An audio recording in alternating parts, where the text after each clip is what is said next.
This is Trophy, the Scoundrel's Quarter, Part 2. A bit of recap. Your newly formed group of treasure hunters was given a prophecy from the Pathseers of Fort Durin to go to the capital city of Amberet, and in particular to seek the Temple of the Peerless Star, which is holding a rare holy night, which should be an adequate distraction to give you access to the temple itself and the treasures that lie therein.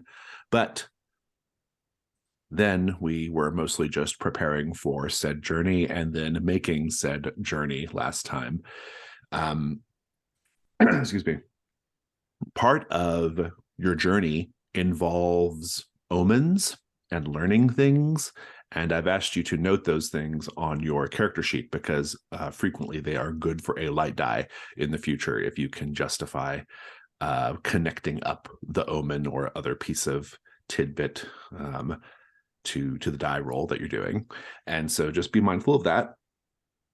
But along the way, you made your way through the crawling hills, the Veil of Fire. You dealt with some bandits, some clever bandits. And the last thing we saw was a tall, lanky bell ringer creature, a creature of myth, walk into your camp and begin ringing its bell. And everyone had all these sort of grim portents about what the bells, mean. And the last thing we know is that the bell ringer rang its bell the third time, which is supposed to be the really bad one. And we will figure out what that means when we start playing. Taking a look at the characters, I will remind you all that you are under the burden of burdens and must acquire gold in order to satisfy your burdens, or treasure that is the equivalent of the game's currency of gold. You also have the ability to collect hunt tokens and spend hunt tokens in order to find gold. And you have a ruin score that you should always be mindful of, because as it goes up, you get closer and closer to your character being retired from play. But everyone's okay so far as ruin goes. A few of you have marked armor already, but the ruin scores are not too bad. I think Magda went up by one. But otherwise, the group's in fairly good shape right now. Are there any questions or anything we want to be reminded of before we start? So when we defeated the not beast last time, we were left with 2 gold that we did not distribute. Very Cassian good. will have taken 1. Very good. All right, so gold in hand. I love it. Who's taking the other? What treasure did this, or what form did this treasure take? Because it's not just like literal gold. Do we all remember? I think we defined it. Okay, where does this treasure come from again? The bandits. Oh, the bandits. Okay. Oh, I think they just had silver, that they had like silver and gems they had purloined from previous travelers, basically. Makes sense. So it'll get noted as a gold in your gold tracker. But who's taking the last one? I'm sure Bernard would have been straight in their pockets. Very good. That's what we like. Treasure hunters who take the initiative. Good.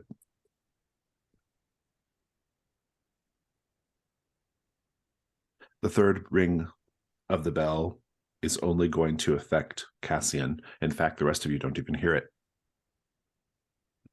And here we get an opportunity to see the beauty of the trophy system, because I have no particular thoughts on what happens when the third chime rings.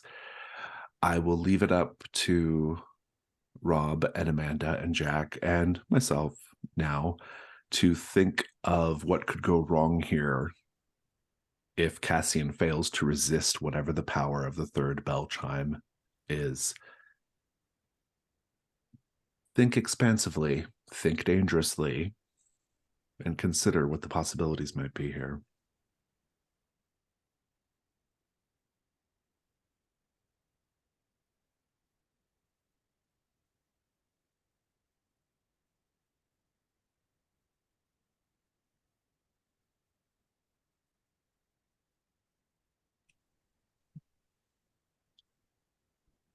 If the bell ringer is a part of the forest and the third bell Cassian thought that the bells were related to their demise, if I recall correctly.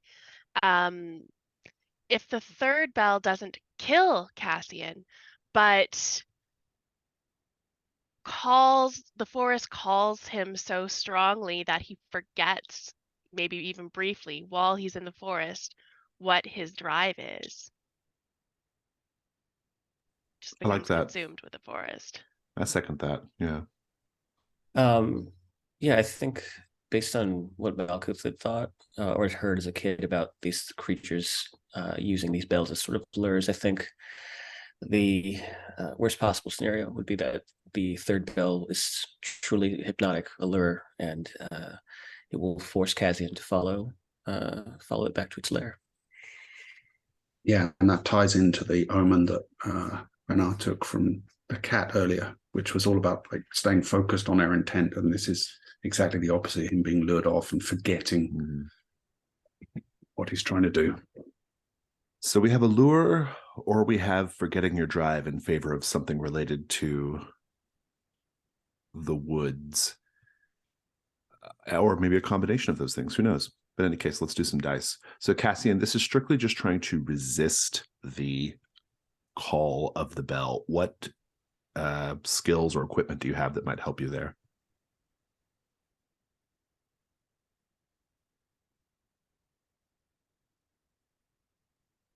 Thinking like maybe his faith in the old one of the forest, but that might actually work against him here. Yeah, if maybe the forest is calling. Yeah. The only thing I could think is finding the silence between the rings of the bells and kind of latching onto that. No, I like that. I think that's fun. Yeah.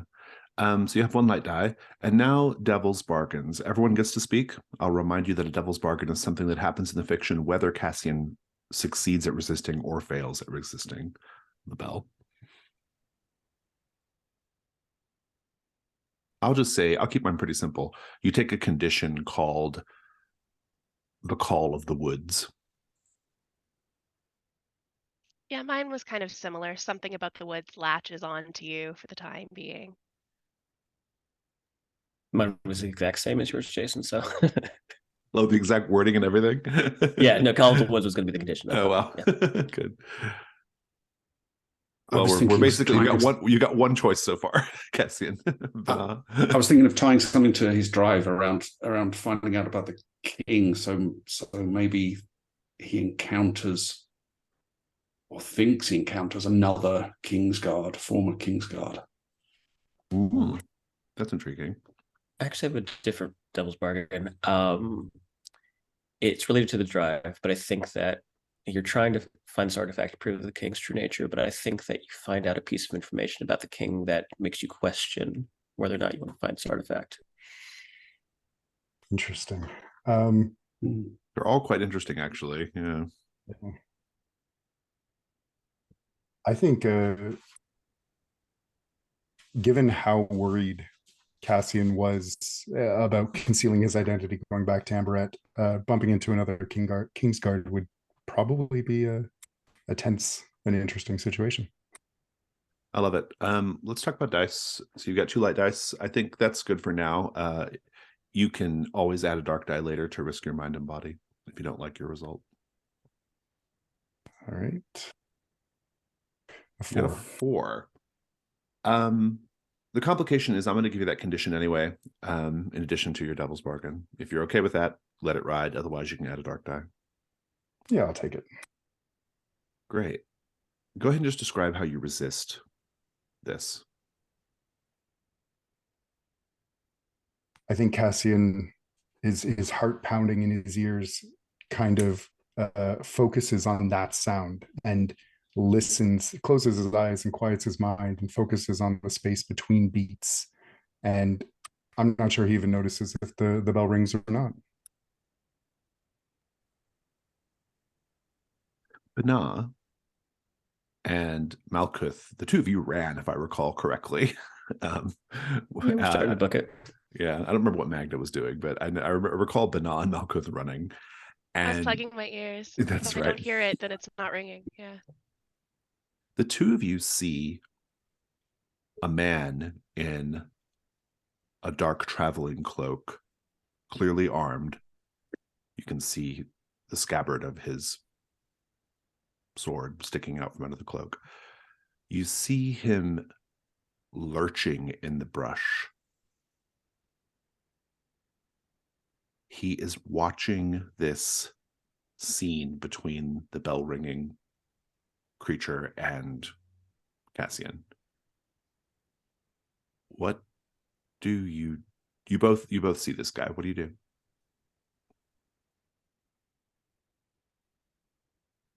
I think Bernard signals to Malkuth to be quiet, and he's going to try and circle around through the brush and sneak closer to this person to see if he can observe what they're doing. Or maybe get the drop of them if they turn out to be hostile. Yeah, make the hunt roll. You have dexterity and stealth, so you can have 2 dice. Yeah.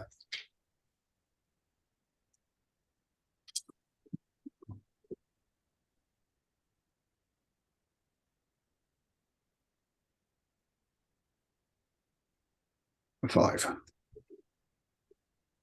Take your token, but you encounter something terrible. You will notice, perhaps out of instinct or just a reflex, the man sort of like flicks his cape. You know how some people like kind of brush their hair back out of their eyes all the time? It's kind of the same thing. He kind of like flicks his cape. And you see on the back of the tabard of his, or that's over his armor, he is a member of the kingsguard. It would be bad business to get on the wrong side of the kingsguard. They're everywhere and they fucking suck. So what do you do? Cassian, does Bernard know that Cassian is a former kingsguard? I don't think so, unless maybe Bernard is familiar with the way they fight, because he would have noticed that with the combat yesterday. Yeah, probably not so much then. Or he may suspect it. I think, yeah, Bernard's just going to try and keep out of this person's way, but keep an eye on them. If you do nothing, the kingsguard will do nothing also. He will just recede into the foliage once the bell ringer goes away, and the bell ringer does go away. It just wanders off, and the kingsguard wanders off. Whether he's following the bell ringer or whether he's following Cassian is unclear at this point, but he was clearly interested in the scene. Let's just have the scene after everything is safe again. Did you see him, Malkuth? Yeah, Malkuth, he's got his hammer out, and I think to sort of bring everybody back together, I think he's possibly maybe sort of developed like a call between the party, like a knocking, and so he'll do that on a particularly thick tree trunk so that subtly the others can hear him. But he'll go back up to Bana and say, "Yeah, he didn't look like good news." Kingsguard. What could he be doing here? Well, this far out, I'm not entirely sure. Maybe he's a runaway. Maybe he's looking for someone, something. In any event, best avoid it. Now, did you see where Cassian went? No, I'm hoping they heard the call, though. I think Cassian will have kind of shakily opened his eyes, looked around, and having heard the knock, he'll just call over his shoulder, "It's gone. You can return." Oh, thank goodness. And Malkuth will breathe a sigh of relief and start to walk back towards camp. Bana, don't forget to make your tattoo. Or otherwise, keep your record. If you need help, I'm covered in them, so I could totally like stick and poke you if you need it. I was relieved that my wisdom in not tattooing that mist stalker creature on my flesh when it turned out to be a fake I think my plan to provide paper and parchment records of what we encounter seems the most prudent course. The invite is there. Redeem it whenever you need to. Just saying. Much appreciated. I shall bear that in mind. Cassian, how are you feeling the call of the woods right now? Like, how is it affecting you? How are you feeling about it? I think every sound of the trees shifting, the wind blowing through leaves, small animals moving, it takes the forefront in his mind, and he's almost constantly fighting distraction.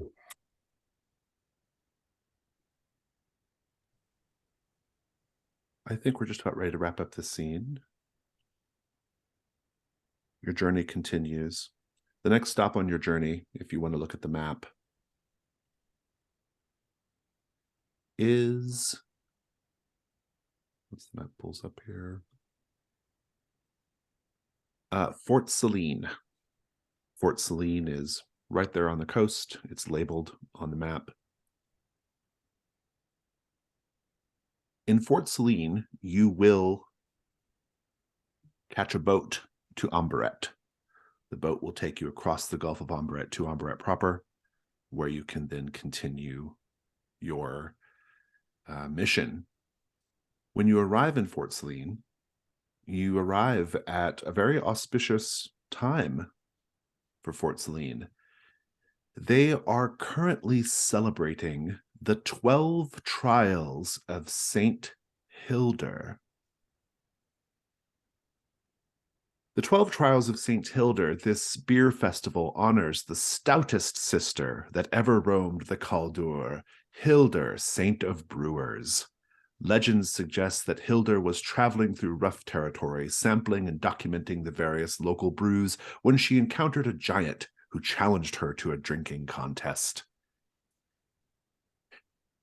Hilda agreed, having drunk many a man and beast under the table, but realized she may have made a mistake when she saw the giant-sized flagons set before her. Nevertheless, she persisted and drank 12 full flagons, outlasting the giant, who passed out at her feet.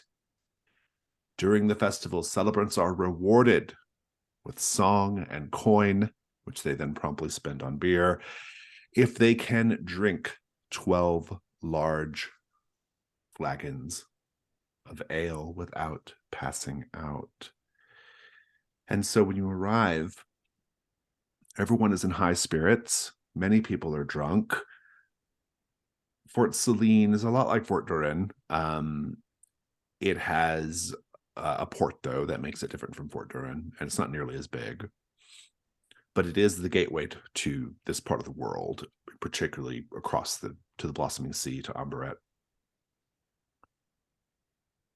While you're in Fort Seleen, you have a couple of options here. You can, if you wish, spend a gold to unmark all your armor. Or if you don't have gold, you can spend something from your pack of equivalent value. Or you can lower your ruin by 1, and also your gold by 1, by describing how you participate in the 12 Trials of St. Hilda.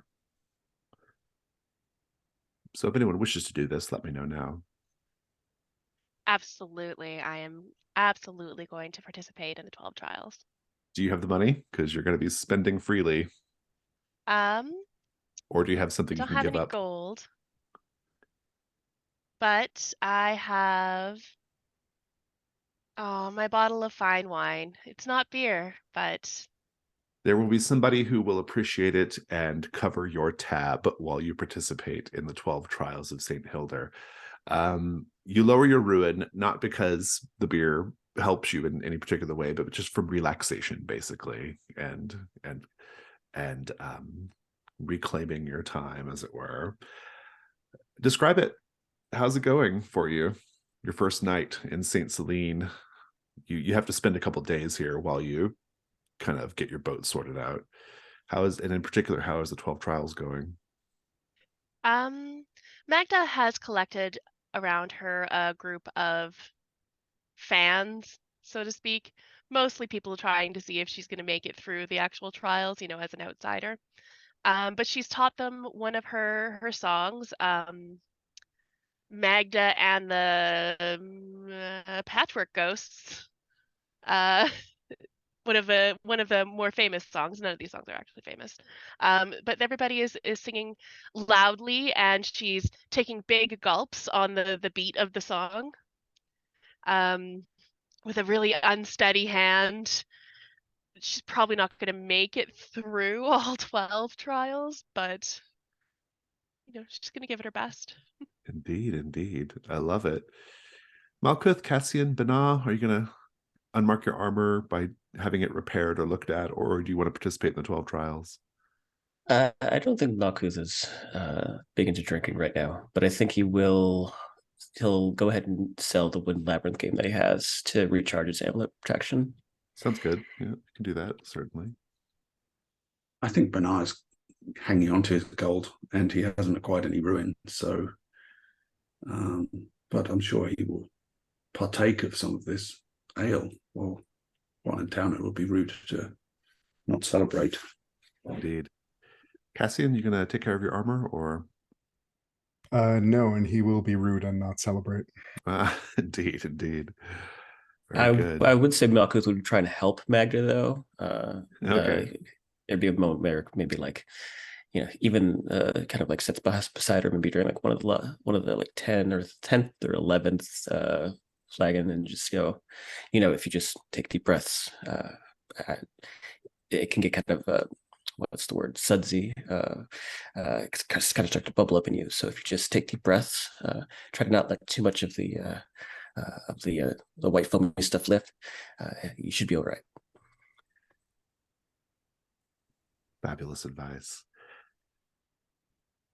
You are eventually able to secure passage on a ship, the Chimera, to take you across the Gulf of Ambaret to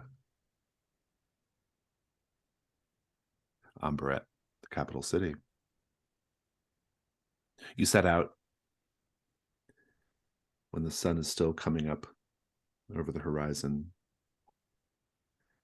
And it's a fairly uneventful journey. We like to talk of the places between, and the Gulf of Ambaret is one of the places between. Gulf of Ambaret is said to have the personality of the wealthy merchant. On your several days' journey, how do you see that the Gulf of Ambaret is indeed the wealthy merchant?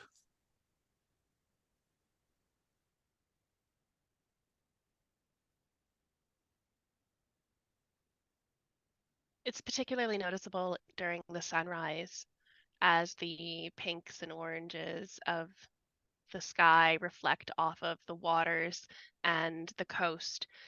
Everything looks like it's glittering in gold and emeralds and jewels. We pass a ship coming the other way to dock at Fort Seleen, and it's clear from how low it's riding in the water that it's heavily laden with cargo.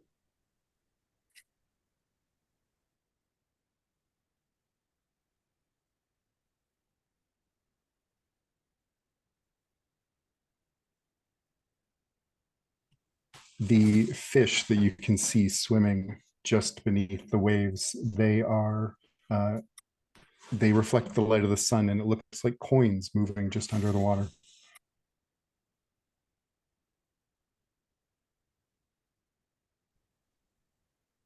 There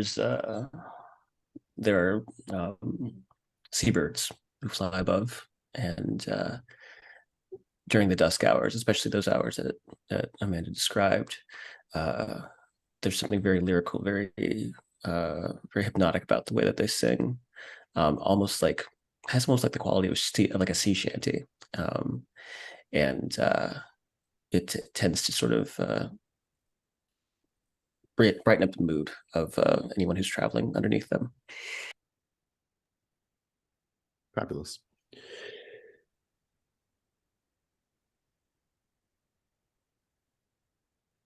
Omens. Always on the lookout for omens, treasure hunters are. Your omen while on your journey, an otherwise gentle, uneventful sea journey. A sailor on the Chimera forgets his sea legs for a moment and finds himself on the wrong end of the part of the ship that's not a mast, but the horizontal one, swinging, and it smashes his skull like a melon. You all just happen to be taking in the wind and the sun, sea air and the sun when it happened. There's quite a commotion because the blood pouring out of his caved-in skull is silver. Silver blood is a powerful omen indeed. The silver eventually changes back to a red color, but everyone saw it be silver for a little bit. Please describe what you think the omen of silver blood might mean, and note it for a future light die.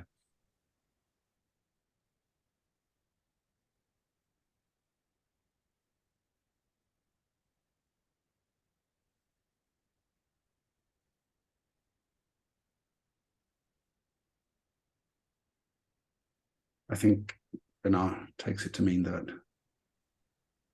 the path to riches requires sacrifice and pain.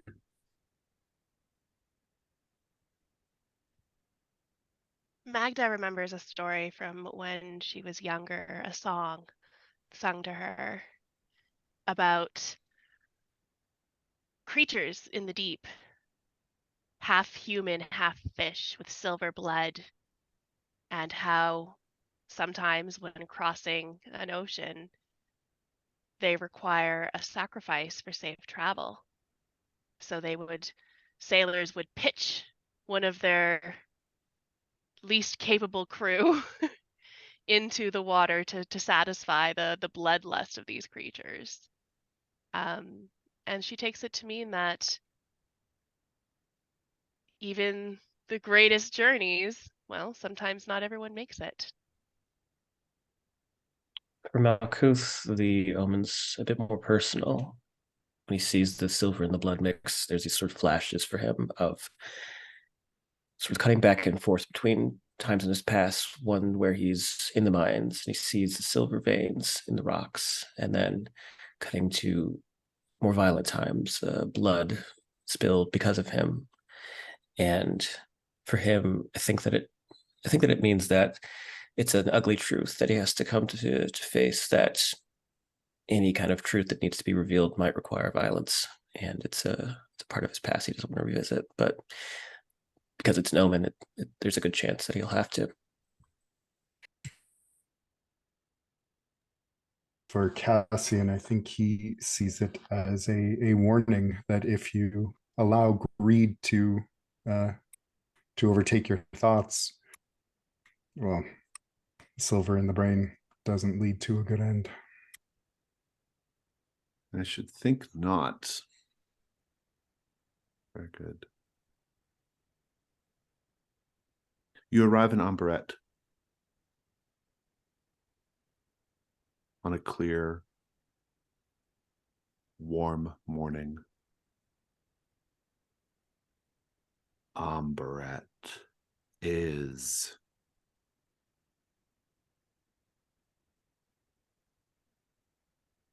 the center of commerce, of politics, of religion, of humanity on the continent of Kaldur. It is made up of a number of districts. And I should tell you about them briefly. There is, of course, the Sail District, which is where you first arrive. This is the district that is where all the boats, it's where the harbor and things are, and also the nearby neighborhoods are considered part of the Sail District. There's the famous Paper District, which is a district that many people come to see as tourists because it is really a sight to see. It is a place of booksellers, bookbinders, writers, prophets. It is a place of where parchment literally floats in the air as seers scribble their prophecies and toss them out the windows for whoever can catch them and take advantage of them. You have the Charcoal District, which most people avoid. The Salt District, also not much is going on there. There is a mine right in the heart of the city, a salt mine that they keep maintaining, even though it's in the middle of the city, because it is the source of Amberet's original wealth, was the salt mine.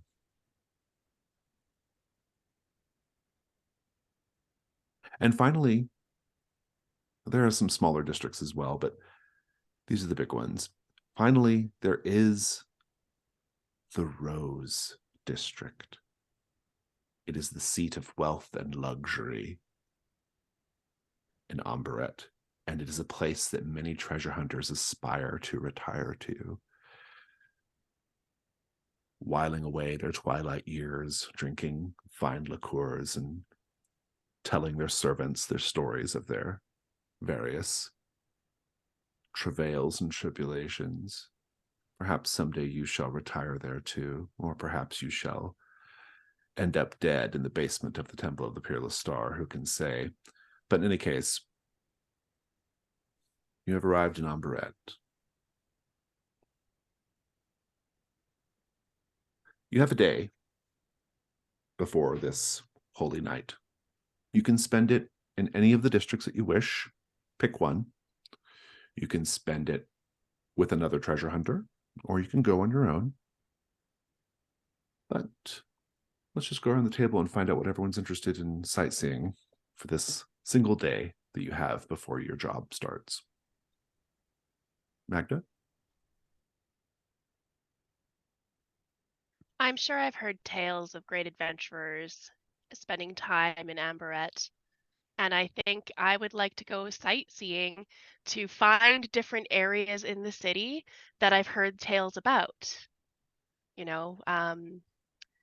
The great adventurer who spent a lot of time in the Salt District because of, I don't know, an addiction to salt. Something like that. Just touristy things, basically. If you're heading to the Salt District, Malkuth would go. Maybe go with you if you like. But I think that's his focal point. Not just because there's a mine there, and he has an interest in mines, but I think there's some people there that you may recognize. Cassian, where should you spend the day? I think he'd go to the Paper District. Very good. I think And Bernard tries to make the best of his somewhat seen better days clothes and go for a stroll with his head held high around as far into the Rose District as he can get without being ejected by whatever watch or security they may have. indeed. The Salt District, Magda and Malkuth, the home of the Amberet salt mines, a source of great income for the crown, and one of the primary reasons the city was founded in this precise spot. It is populated mostly by the miners, their families, and the businesses that revolve around the salt trade. The district is known to be unwelcoming to outsiders who don't quickly absorb its idiosyncratic ways. Let's paint a scene. What are those idiosyncratic ways in the salt district, everyone? Something you observe, or that Malkuth and Magda will observe. People talk to each other in the street, just like regular normal people, but they never look at each other when they're talking to each other. They're always looking to a different direction, not even close to who they're talking to. All that salt gets everywhere, and the people who are habitual residents of this area all carry like a selection of kind of water skins or bottles, jars of water hanging from belts and straps or whatever pieces of clothing, so they're always able to hydrate when they need to. Because the salt spreads everywhere, and it's very much in contrast to the Rose District, but there are no sort of lawns or gardens here to supplement that. Some of the more maybe well-to-do people who live in this district will erect gardens full of salt rocks. And I think because the area is so populated by people from the mine and probably people who've been here for generations, there are no signs, there's no markings on the buildings. You know where you're going, and so visitors are often lost and immediately recognizable.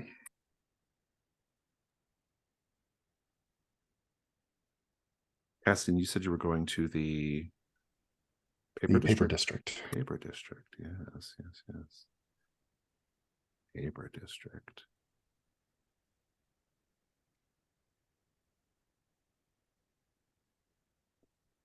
The Paper District is the home of the capital's intellectuals and academics. Some say the Paper District is filled with more stories, news, and gossip than even the Rose District. If you're looking for a rare book or obscure knowledge worthy of a rare book, this is the neighborhood to visit. Let's paint the scene. Looking around, how can we tell the people of this district are obsessed with knowledge?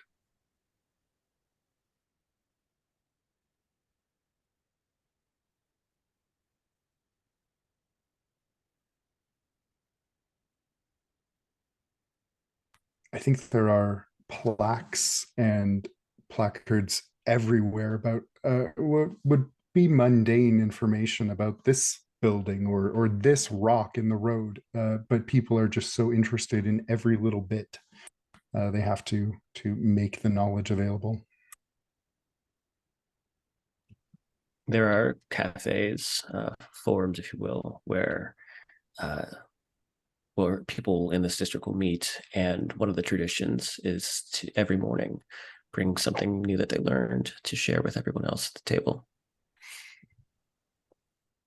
In a smallish square, there is a person standing on a box, like a soapbox, giving a lecture on some sort of historical tidbit that normally wouldn't be that interesting, but people are absolutely enraptured. There's a whole crowd around this person.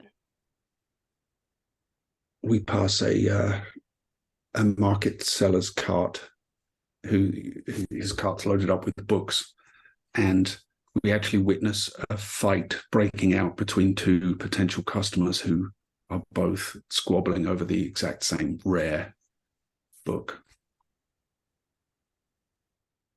And Bana is strolling the Rose District, the seat of wealth and luxury, where virtually every treasure hunter seeks to retire or at least indulge for a good long while. The streets of this district are lined with fragrant flowers and filled with beautiful people. Looking around, how do we know that the people of the Rose District don't live like you and I do?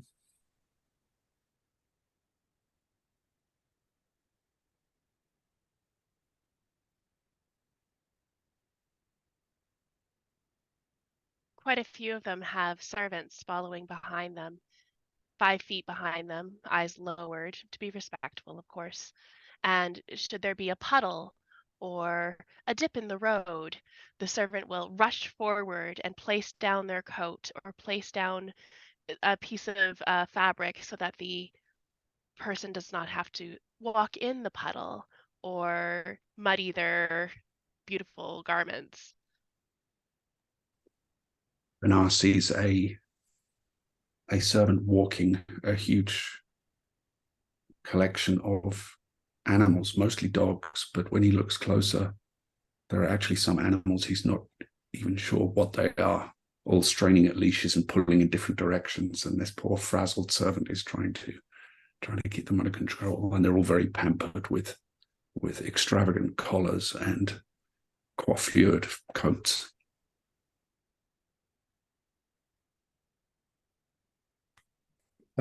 Down some lanes, you can tell it's probably where the upper echelons live, because it is a sea of palanquins. Very few people who live here actually set foot on the ground outside.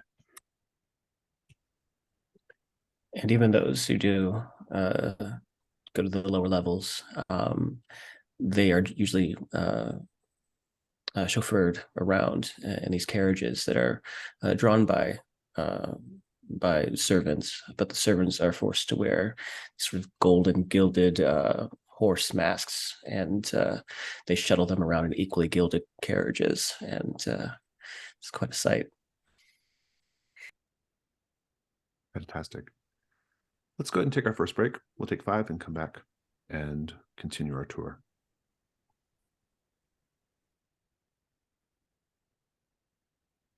Magda, you are walking in the Salt District with Malkuth when an old woman with one eye, the other is just a sewn up hollow.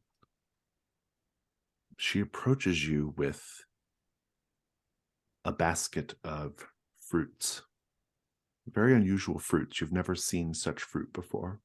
They are, well, they're not exactly luscious, and they don't look as if they would drip sweet nectar down your lips if you were to bite into them. They are hard, shriveled looking things.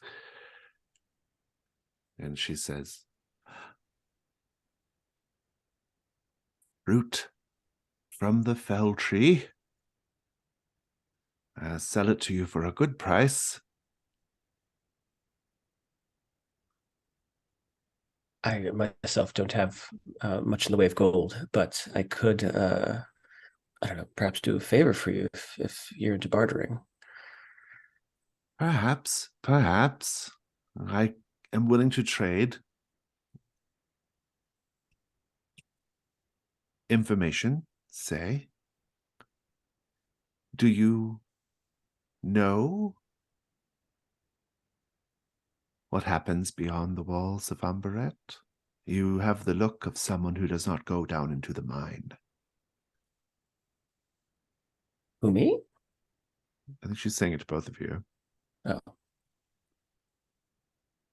Well, yes, of course. Where did you come I from? haven't. Well, I am Magda. I'm sure you've heard of me from my many exploits, such as Magda and the beast-bitten cat monster. Dropped my book. This It's a is, thrilling tale, really. it doesn't ring a bell. We You're have not from many stories of Amberet. our adventures. Adventures. Are you treasure hunters then? Of a sort. From Fort Durin, I'd guess. Guess correctly. Might I ask, what kind of information are you looking for besides just biographical? I seek that which those of us who are bound to this wretched city are not able to find or observe ourselves. I seek the omens of the land. Right. Tell me what you have seen, and I shall give you a piece of fruit from the fell tree.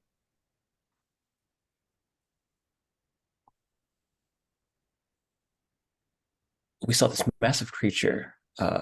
It's over by this place called the Fire, the Veil of Fire. Large burners, and there was this massive seven-legged creature that was just wandering through the mists out there. Terrifying stuff, really. Intriguing, intriguing. And what of you, sister? I have seen many things in my travels, although I think most recently the most terrifying thing I've witnessed was a bell ringer. Just in the forest, out of nowhere. The ringing Ringing of a bell. bells. The ringing of bells. Yes, this is a sign filled with portent. Those who know that the chime of a bell is more than just a sound on the wind. It is a herald of the unseen, of the unknown. Very interesting indeed. Bell ringers about titanic creatures in the Veil of Fire. I suppose this is interesting enough information. I can do something with this. I can perhaps speak it to the scribblers in the paper district. It might be of some value to them. For your troubles, each of you, a piece of fruit from the fell tree. Have you ever eaten fell tree fruit before? No, ma'am. No.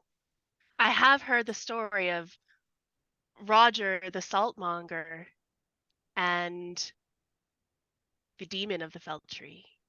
A Yes, song I heard. then you know that the fruit is incredibly disgusting, almost impossible to choke down because it is filled with the flavor of salt. The fell tree, of course, drinks deep of the salinated water of this district. But you also gain the insight of the salt when you eat the fruit.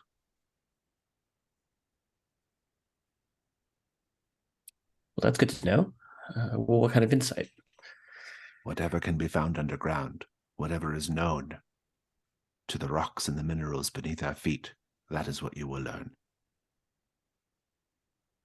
Well, I appreciate that. Thank you so much. And by the way, the monster was actually just a bunch of random guys who were trying to rob us. It was not as clever as they thought it was, and sorry, I didn't want to lie to you. She looks at you with her single eye and she says, "You have the look of one who goes down below, who has been below."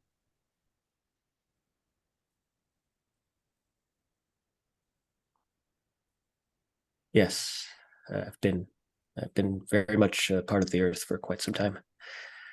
Indeed. She hobbles off. You can add fell tree fruit to your found equipment. Cassian, there are many incredible sights in the paper district, but like most people, you are drawn to the Tower of Prophets, a tall square building with an unimaginable number of windows. A prophet sits at each window, discarding their prophecies into the street below. These slips of parchment are largely ignored or ground into paste, sometimes used as insulation by the locals for new construction. But there are people, children, roaming around, the constant flutter of prophecies falling down from the great tower. And they catch the prophecies. And then they look at someone walking around the street. And they say, "Madam, madam, This prophecy is clearly for you. I have seen it. I have read the prophecy of the tower. I know that these are words written for you to read, for you to know, for you to internalize, to understand your future, to divine your fate. And you can have it for a mere silver coin. And the woman sort of like rolls her eyes a little bit, and she pays him the silver, her curiosity, insatiable, and takes the prophecy and gives it the look like you might give to a fortune cookie fortune, and and carries on with her day. Cassian, what are you doing right now? I think mostly he's here because the kingsguard probably aren't, or at least don't spend as much time here as in, say, the Rose District. So this seemed like a quieter place. And also, if he could find something, some clue, some portent to proof about the king's true nature, that would be a nice bonus. Are you going to snatch prophecies out of the air? Yeah, I think he'd watch the children for a moment before waiting for the nearest to float by. Indeed. Make a hunt roll.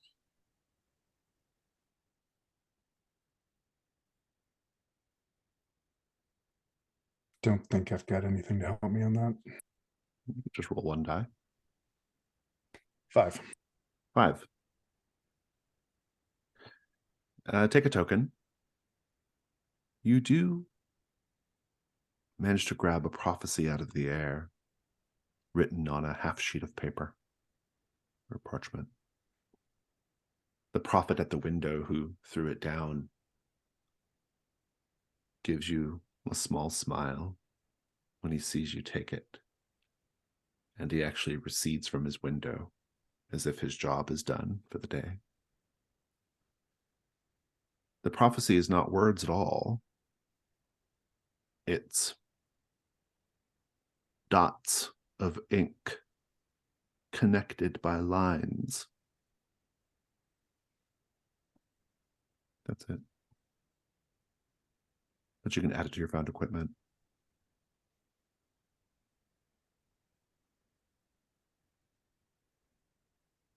I think he'd look at this for a minute and try and turn it upside down, see if he can make sense of it before just kind of dismissively folding it up and slipping it in his pouch.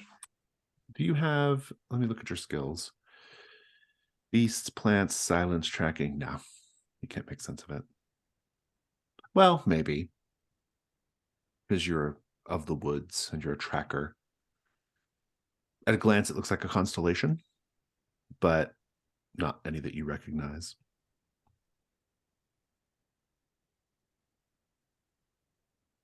Bana. There are not too many places you can walk around freely in the Rose District, but there are public places even in the Rose District. And one of those public places are the fabulous, legendary public baths of the Rose District, where you can go and get the best massage of your life, where you can be entertained by lithesome young men or women as you wish, where the more, how shall we say, rough around the edges, wealthy of the Rose District hang out and do deals and speak. The baths are one of the places you can go to kind of speak and be somewhat of private space. I think that sounds exactly up Bernard's alley. And the nice thing about being in the Rose District is that you can leave your belongings securely, I'm sure, in this bathhouse without having to worry about somebody going through the pockets or Indeed, or helping themselves to your gold. I think you find yourself sitting in one of the steam baths. And across the way, there is a man who is quite large, as smooth and bald as an egg. And he has a coterie of young men and young women in the water with him. And he throws a jewel, drops it into a deep part of the bath. And one of his companions dives down to get it. And the dive lasts for quite a long time. And there's a lot of anticipation from the group to see if the person will be able to retrieve the jewel from the bottom of this very, very deep part of the pool and come up with their prize in hand before they drown.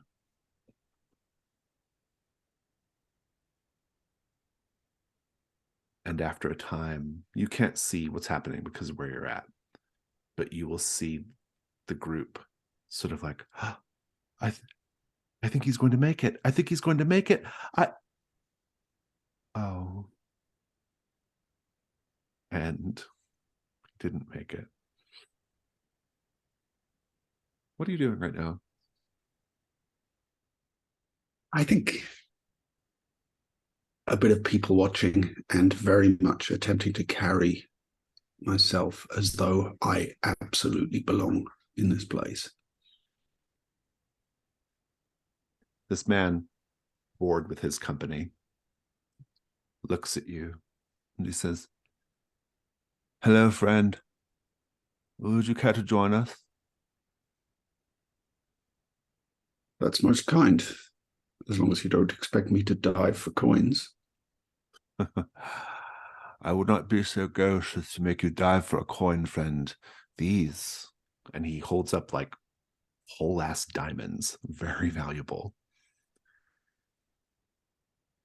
These are treasures worth risking it all for.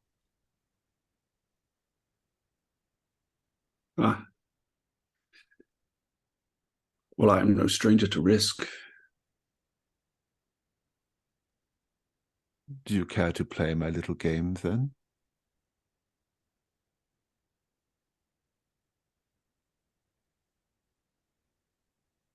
Perhaps.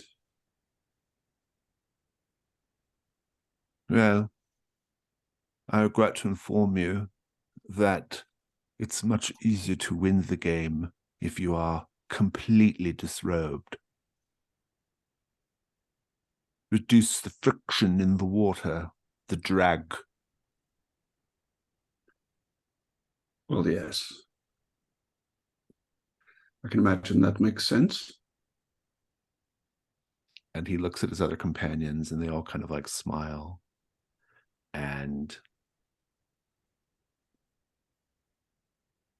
one of them will whisper to you the value of each diamond. It is an amount of silver that in our game terms is 3 gold. That's almost all your burdens. That is your burdens met with your current treasure. Yeah, Bernard will attempt to disguise the glint in his eye of treasure and value. I'm just imagining what use could be made of such a sum. So what do you say? Will you make the dive?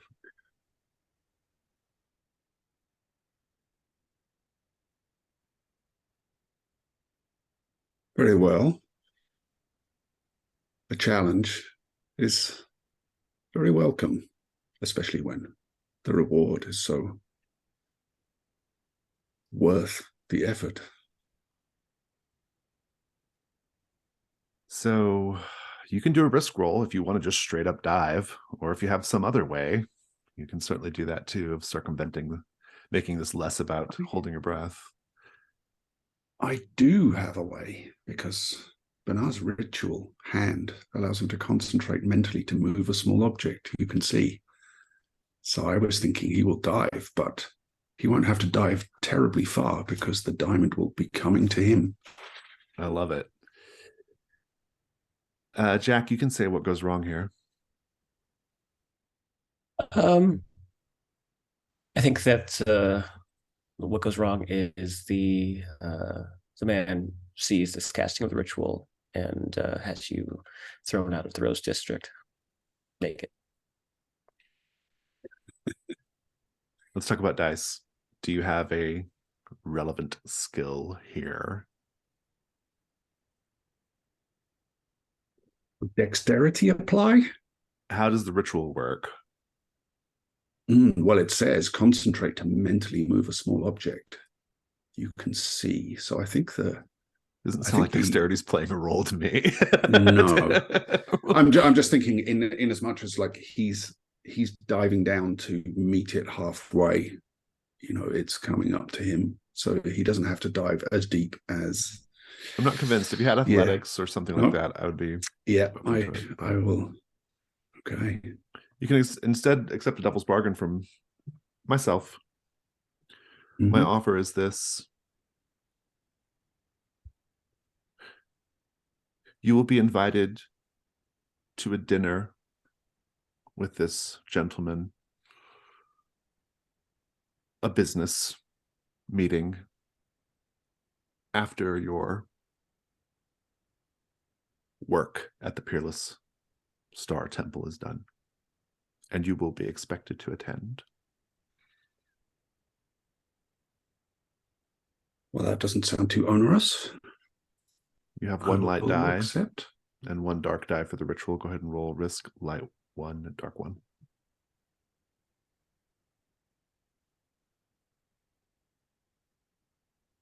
You have a 4 light. 4 light. You will succeed.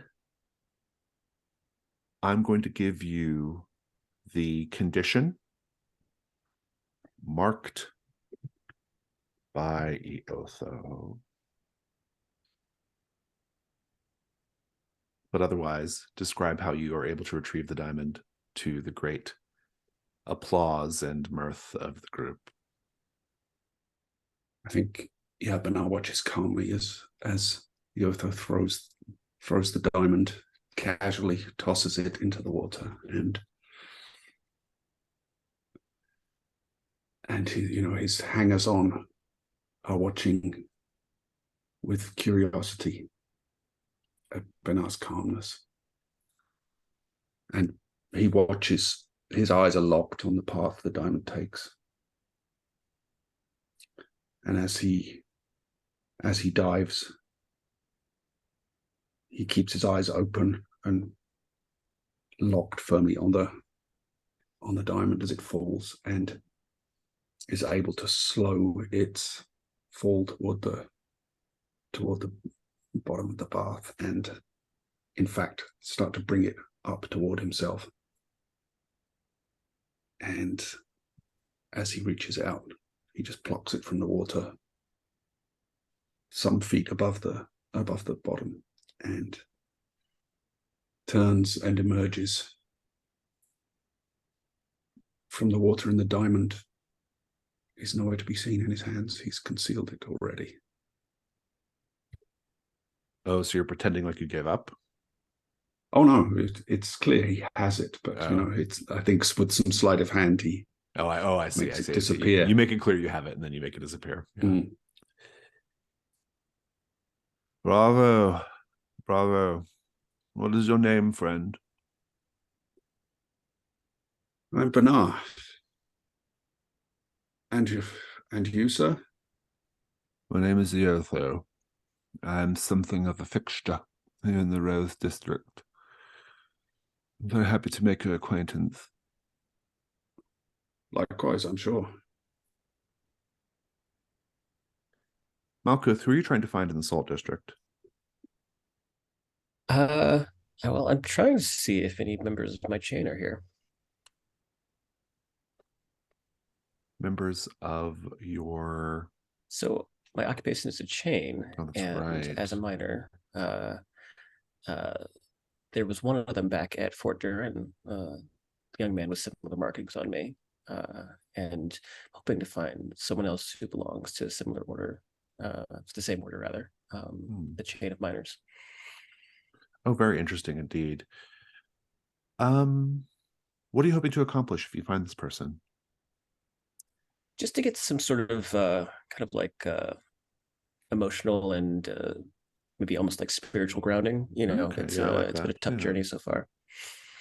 Would you know each other by name and sight, or is this more of a... We're all marked with the same markings, so I think that it's Okay, more good. of a visual marker than a... You'll see such a person. I think that even though this is a district of miners, the people who are part of your particular chain are maybe well respected for their mining, are not necessarily socially accepted with these folk, the fine folk of Amberet and the Salt District. And so you see him eating from his tin lunch bucket by himself. What do you do? He goes up to him, standing a little bit of a distance away, just to not be too intrusive. But I gotta kind of kneel down and go, "Good day to you, brother." He says, hello, brother. Are you here to go down into the... fetch the salt? I'm here on a different mission, but I knew that Amberet was the home of this great salt mine, and I was hoping that one of us would be here, and lo and behold, one of us are. Lo and behold. And would you normally introduce yourselves to each other, or is this more of a... Sure, yeah. Yeah. I'm Malkuth. I'm from Fort Duran. This is By way of Fort Duran, rather. Malkuth. Very, very, very nice to make your acquaintance. I am... what is his name?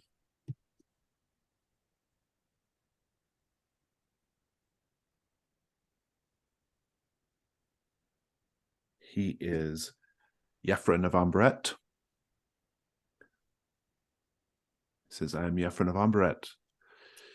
What is your mission that you are here for, if it is not to go down the mine? I'm actually here to seek treasure to help burden myself of some material things that are going on in my life back at Fort Duran. The Temple of the Peerless Star, in fact. Holy night tonight, they've called it. Yes, well, I was hoping before the holy festivities that, I could get maybe just a bit of a word of advice, of counsel. See, I've been traveling, and I've worked hard to uphold the tenets of the chain, but I do have to admit I did lose my temper a bit, and just looking for a little bit of reprieve from that. Make a hunt roll. Sure. You can roll 2 dice.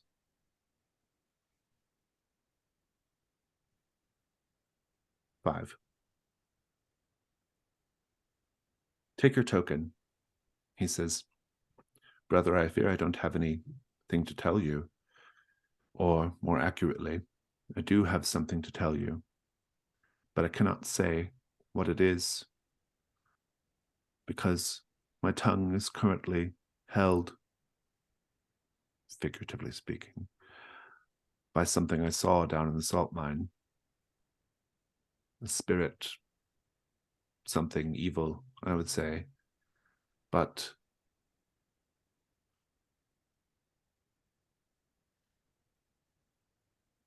until I am able to reconcile that experience, I can speak of nothing else. And so I sit here in relative silence, eating my lunch, considering what to do about this thing down in the mine. It is a dilemma. Well, what is it? Perhaps I can help after I've fulfilled my obligations with my current traveling party. I don't know for sure. I think perhaps it is a spirit, perhaps of a miner that died down in the salt mine some time ago, or perhaps it is someone who is buried in the salt mine so they would not be found. As is usually the case with most things, most such creatures, you have to find a way to send them on their way. Otherwise, they have a way of sticking around. This one is sticking around in my head. Well, brother, when my business is concluded, I will come seek you out, I promise, and I'll do what I can to help. Thank you, brother. If I can. That is very kind of you indeed. Just go to the foreman and ask for Yefren. I will. Thank you.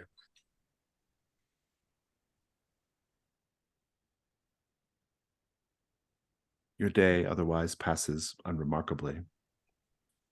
And you have to come together for your job.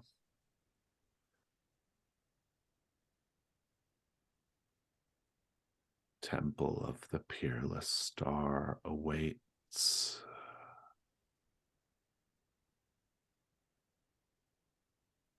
The priests of the Temple of the Peerless Star have declared a holy night, an action they have not taken for over 30 years, ever since Ramet Ilsnar, the star they worship, visibly dimmed from a bright, fiery white to a dull, sickly yellow. No one knows why they declared the holy night after so long, but the faithful are taking advantage of a rare opportunity to nourish their connection to the Peerless Star, pouring into the temple's main sept by the dozens in order to receive blessings from the Star Priest. Or Star Priests, there's many of them. A question for each of you to ponder.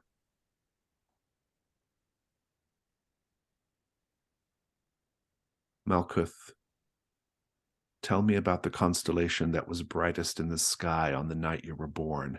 Has it affected your life for good or ill? Think on it. Magda, what great treasures do the priests of the temple parade in front of their followers during religious festivals like this one?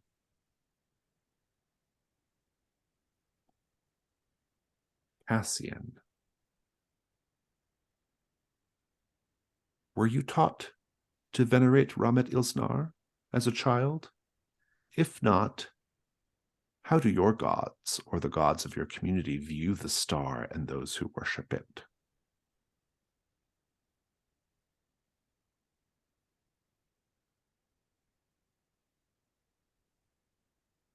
Bena,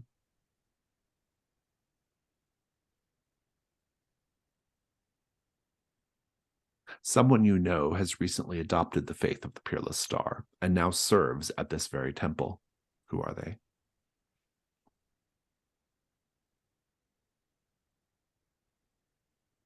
Note your question, think about your question, answer it in the future. You've heard rumors that the Temple of the Peerless Star is built atop a set of catacombs, and that the Star Priest's most valuable artifacts are hidden in this subterranean space. Most days it would be extremely difficult to infiltrate the temple, but the newly declared Holy Night presents an opportunity. You can slip into the temple unnoticed and find the catacombs while the Star Priests are preoccupied with ministering to the faithful. And now, you have to choose an approach, which you can split up and do both, or you can all go in together in one. But you must either enter through the sept, through the front door, disguised as a worshiper, or enter the back of the temple by way of an unguarded service entrance. Make your plans. I think Malkuth, given all of his markings, clearly doesn't belong here. if everyone wants to try and go through the front with the sept, we can try and figure out a kind of disguise. But I think he's more inclined to try the back approach. I don't think Magda is subtle enough to be able to go in through the front door and pretend to be a worshiper. But she's subtle enough to break in. But you're subtle enough to sneak into the back. Sneaking into the back just requires being quiet and stealthy. Pretending to be a worshiper requires like planning and Performance. trying not to talk Or- about yourself too much, you know, stuff that Magda's not good at. But Magda could provide an excellent distraction in the front, while Benar, with his skills in stealth, sneaks in the back.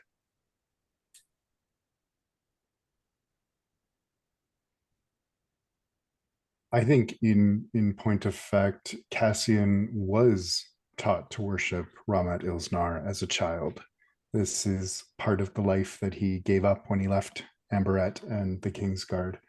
And so I think he would be willing to go in the front and provide information for anyone who might want to go that way too, as to how to behave.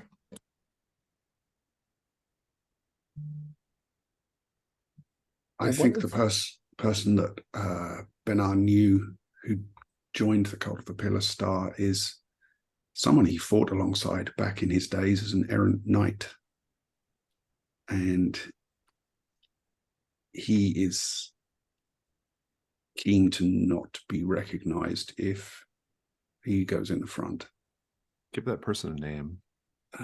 I'm just having a look through.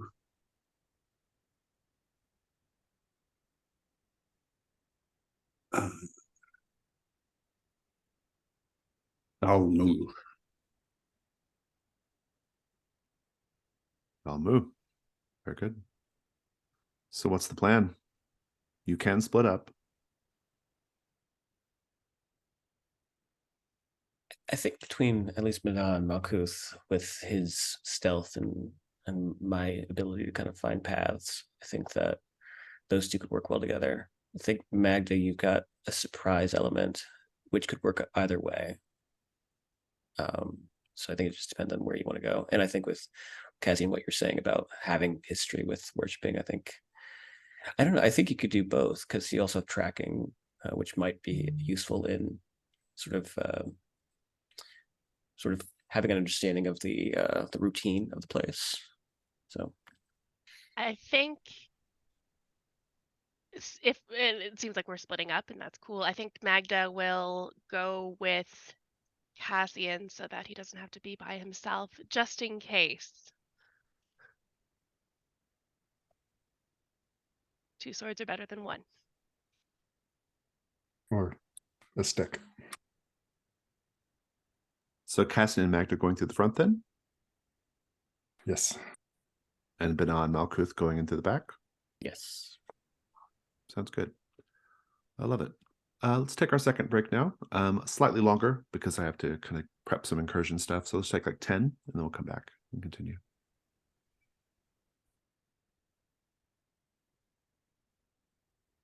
Two teams, one in the front, one in the back.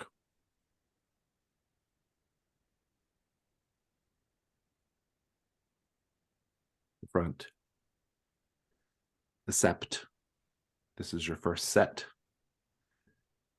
With the set goal, gain entry into the basement.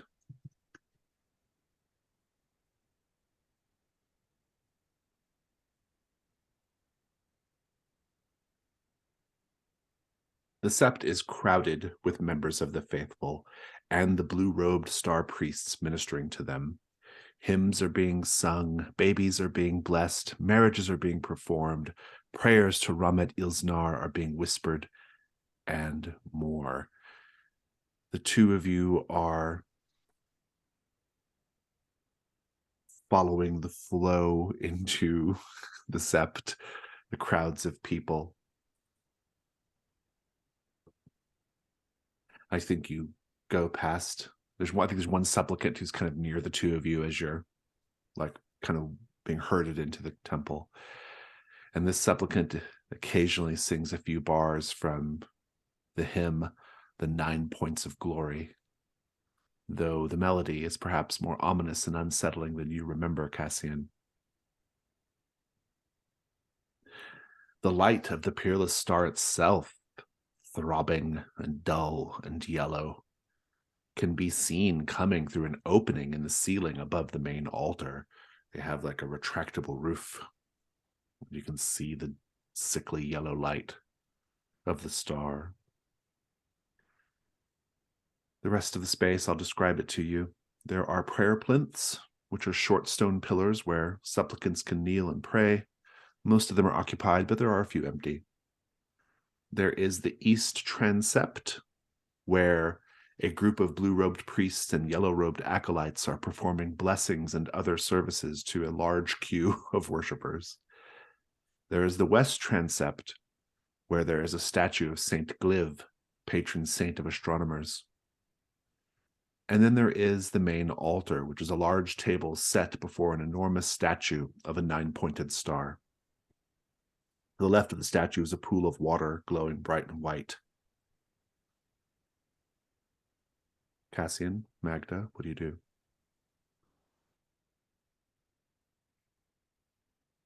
I I think think. as Oh, I look to Cassian to sort of guide me, since he is familiar with this religion and I am not. I think he'll kind of lean in and say, as you cross the threshold, keep your eyes up on the star at all times. Don't waver. Which We'll go to star? those plinths. You won't miss it. It's the one that looks like rotten butter.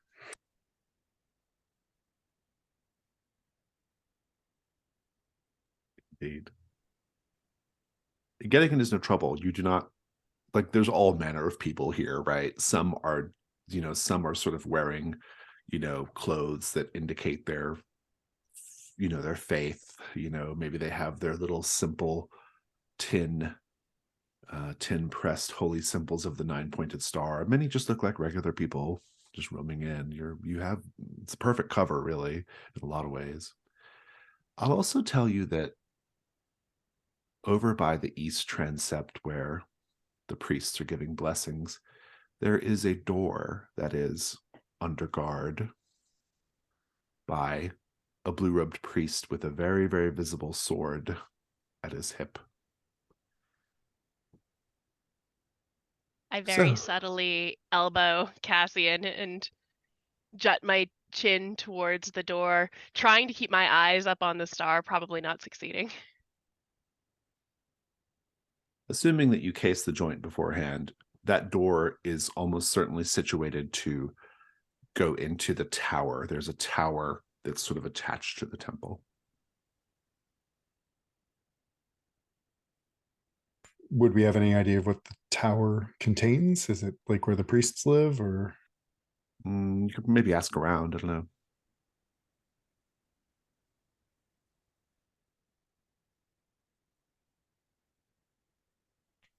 Once they get to the prayer plinths, the empty ones, he'll kind of tug Magda down to it and whisper, we might be able to find a way into the basement from there, or perhaps a robe to sneak past.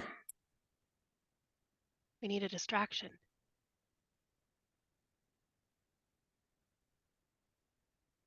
I have an idea. Oh, this ought to be good. I have a ritual called Steed. I can summon a spectral mount which can walk on air and water. I feel like that would be an excellent distraction. We'll come back to this. Bana and Malkuth, you're going in through the sacristy and priest quarters. The rear portion of the temple, not generally open to the public, consists of a few short, tight corridors connecting 4 rooms, each of which is behind a simple wooden door, and you'll discover, with a cursory examination, none of which are locked. There are the priest quarters, a common room, a kitchen, and the sacristy itself, which is where, like, robes and other devices used in ceremonies are kept. Candles under glass cloches affixed to the walls light the way. You have the same set goal here: gain entry into the basement.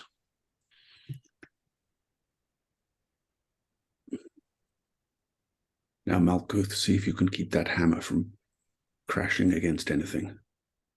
I'll keep it tight to my hip. What do you say we avail ourselves of some robes? We could do that. Or we could just try to. Well, I'm good with stone. A lot of this place is stone. Perhaps we can just try to navigate ourselves somewhere safe and more inside than outside. What is your Without feeling for bringing too much attention? What is your feeling for the way down into the basement? Well, and I don't know if this would be like a hunt roll or something, but I think that he would try to like maybe sort of like scope the place out, kind of figuring out on not figuring out, but like zoning in on stone fixtures and seeing if there's any kind of like telltales of entries, maybe like cellars or something like that. Go ahead and make a hunt roll.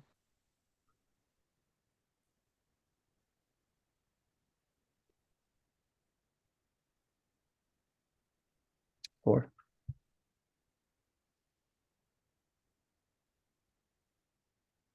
You could take it at 2 dice with paths if you want.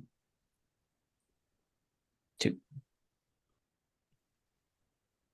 Oh, well, you would have rolled 2 dice and the highest would be 4. Oh, got it. Okay. Oh. Take your token.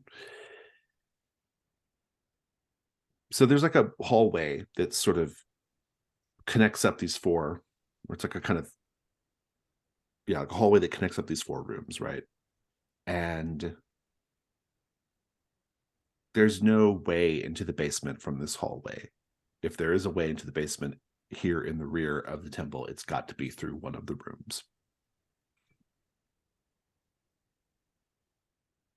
Yeah, point that out to Bana and say, I mean, and I mean no disrespect by this, but you seem like you're sort of accustomed into getting into places without, permission. Do you think that you can help maybe scope one of these places out, see if it might get us closer to where we need to be?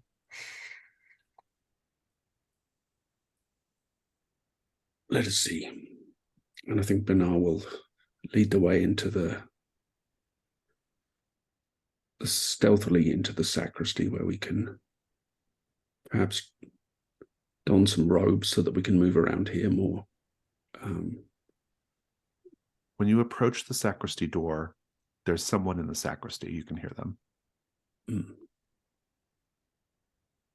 I'll signal to Malkuth to be quiet and whisper to him, perhaps another way down. What were the other rooms again? Common area for the priests to hang out in, a kitchen, and then there's quite a large dormitory for the priests. My guess is that access to the cellar would be through this room. Or the kitchen, perhaps.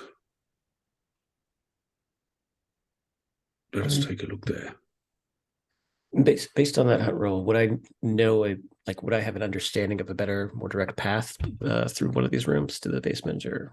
I don't think you have any particular idea. Yeah. Lead the way. I'll lead the way to the kitchen, and we'll see, because perhaps if it's used for... I'm thinking that if the basement is used for storage, then access through the kitchen may make sense. Very good. When you get to the kitchen, you see a cooking hearth, stone countertops, a pantry, racks with various utensils and pots and things. At a glance, what do? Look around for sort of any pantry door that may have stairs leading down, or any kind of trapdoor hatch in the floor. Make a hunt roll. So, stealth? Does stealth apply here? Or I guess I'm not really trying to hide. Yeah, I think so. I mean, there's nobody in the room, but like maybe just this act of like searching quickly and quietly might be. Yeah. So that gives me 1 light die or 2? Two light dice. Right. A 5 and a 4. Yes. That is a token. But you also encounter something terrible.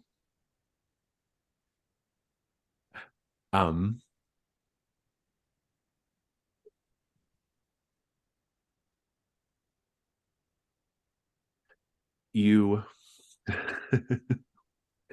you overhear a voice in the pantry. It's quiet. Whoever it belongs to doesn't seem to be aware of you.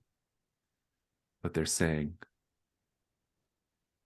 "Fear not, little one, for the 9-pointed star sees you. Even you, lowest of its creatures, even you shall have its blessings. You will feel its light, and it will be a balm to you." Ah! No biting now. That's all right, though. You still have the blessings of the 9-pointed star upon you. What do you do? And I presume I was not able to identify any way down? No, you were not. I signal to Malkuth that there's someone in the door, and perhaps we should exit.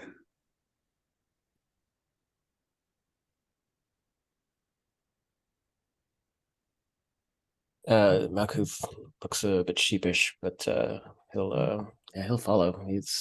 Did he hear that sound too? Yeah, you could both have overheard the conversation.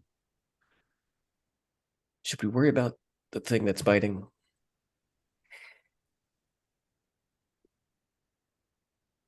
I say we make ourselves scarce before it comes out of there and bites us. Right, I'll follow your lead on this.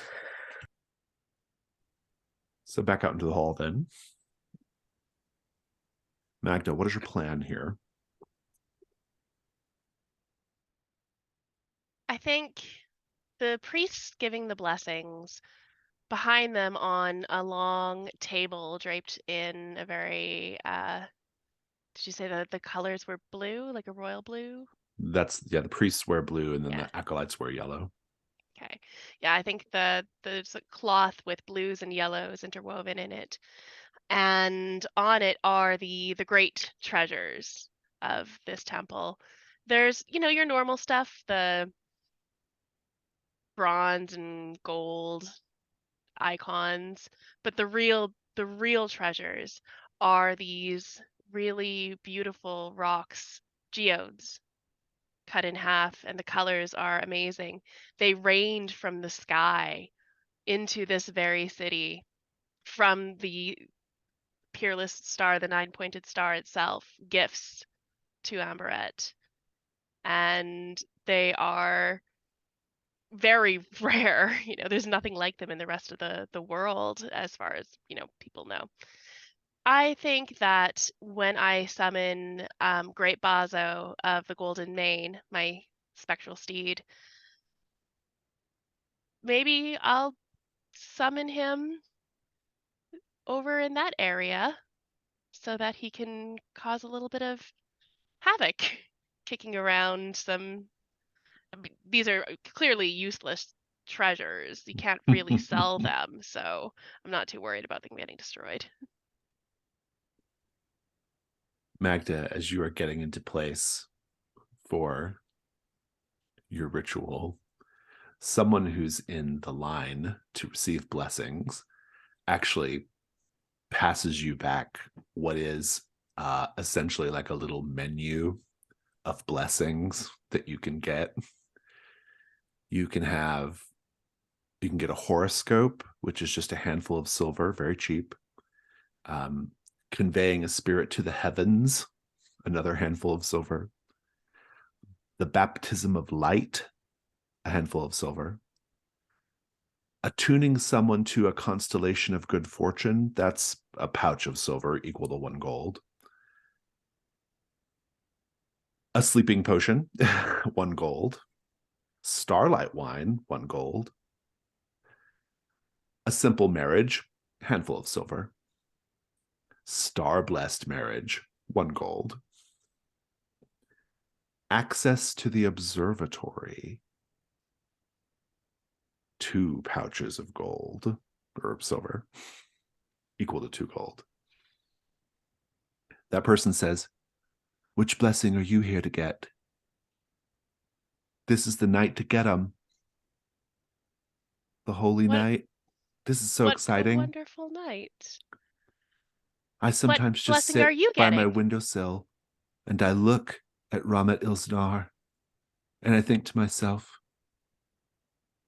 little star, peerless star in the sky, what blessings do you have for me? And now here I am, receiving them. Well, I hope, as long as I have enough money. Which blessing are you hoping to get? Well, I'm I've been saving up for a star-blessed marriage. Oh, and who is the lucky partner? Well, she doesn't know yet. But I figure if I pay a somewhat exorbitant sum of money for a star-blessed marriage, surely she has to say yes.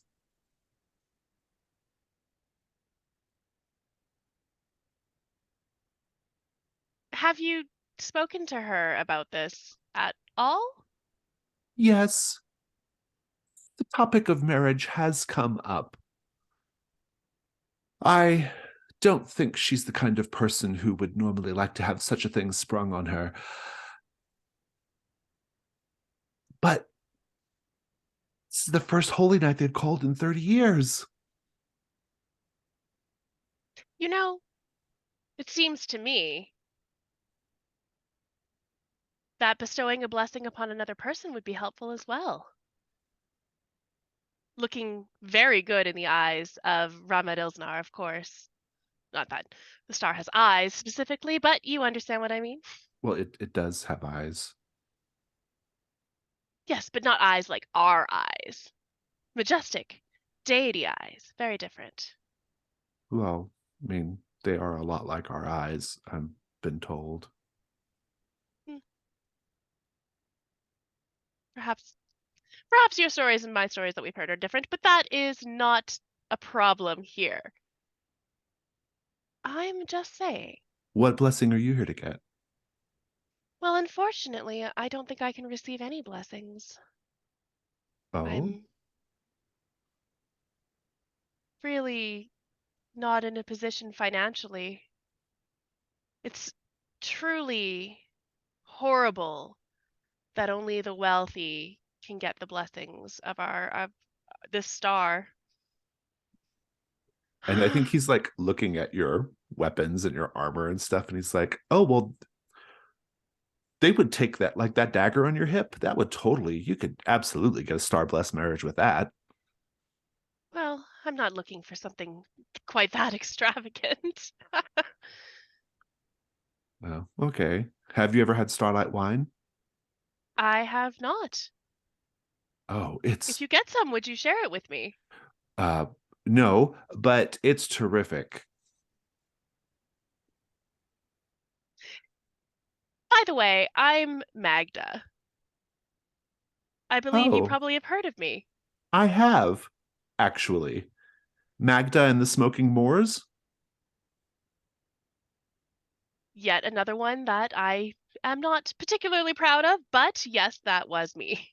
I thought burning down the entire farm was actually a brilliant plan. I don't think the Thank songs you. give you enough credit. I don't think the song should be a farce, frankly. You know, most people tell me that maybe burning down the sole means of survival for an entire village was a bad idea, but An entire county, I'm told. A smallish county, but yes. Well, it was the only way, though, to smoke out those bandits. You didn't really have any choice in the matter, ultimately. They It had was either that or all stolen the hostages quite would a die. bit. It was unfortunate that the hostages were in the barn when I set it on fire, Well, but yes, they did die, but that's nevertheless, you know, you can't make an omelet without cracking a few eggs, right? that's exactly my point, my friend. That Any is cook will tell exactly you my that. point. You can't make an omelet without breaking a few eggs. You can't receive a blessing for something quite as miraculous as a star-blessed marriage without giving something in return. Showing friendship towards another, for example. He says, you know what, Magda of the Smoking Moor, I think it was fate. No, not fate. I think it was the intention of the Peerless Star that we should meet here tonight.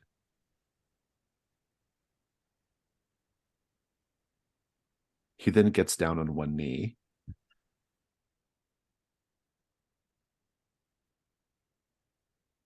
I'm sorry, what's your name? Is that even important right now? I suppose not. He takes your hand. Magda, will you, well, will you join in a star-blessed marriage with me? I look over at Cassian. Meanwhile, Cassian, you're nowhere nearby. Uh, Cassian, what are you doing right now? I think he's going to be heading to the west transept and seeing if he can spot a way around that guard. Oh, you mean where the door is? Yes. That's actually over by the east transept. Well, it's not really by either of them, to be honest. It's kind of more towards the front of the temple, but it's on the east side. You can take a hunt roll, though. Would tracking help here? I don't think so. I don't really know how. Yeah. That's a one. Did you have any tokens to lose? Just the one. Okay, well, you've lost it. And you hear a voice over your shoulder.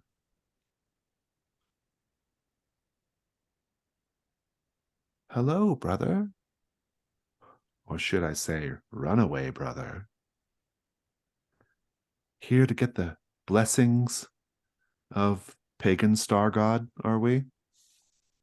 You know, this faith is not really well favored by the sisters. Their temple is only allowed to stay in the city because it was here first. Cassian won't bother even looking over his shoulder and just say, I'm afraid you have me mistaken. Oh, I'm afraid I do not. I'm afraid I do not. Cassian the coward. Cassian the traitor.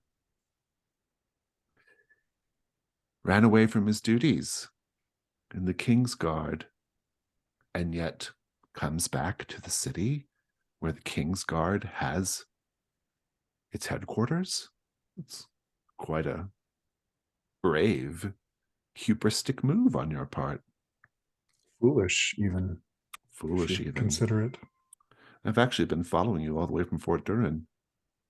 I was very curious why you might be here, and I see now you are here to drink starlight wine and listen to old ladies ramble on about constellations.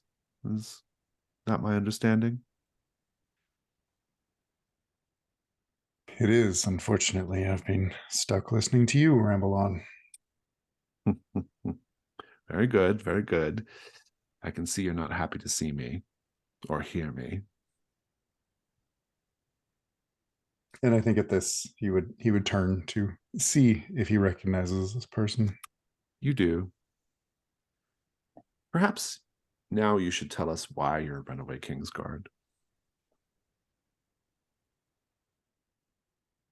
Cassian discovered something about the king's true nature, and remaining a kingsguard would be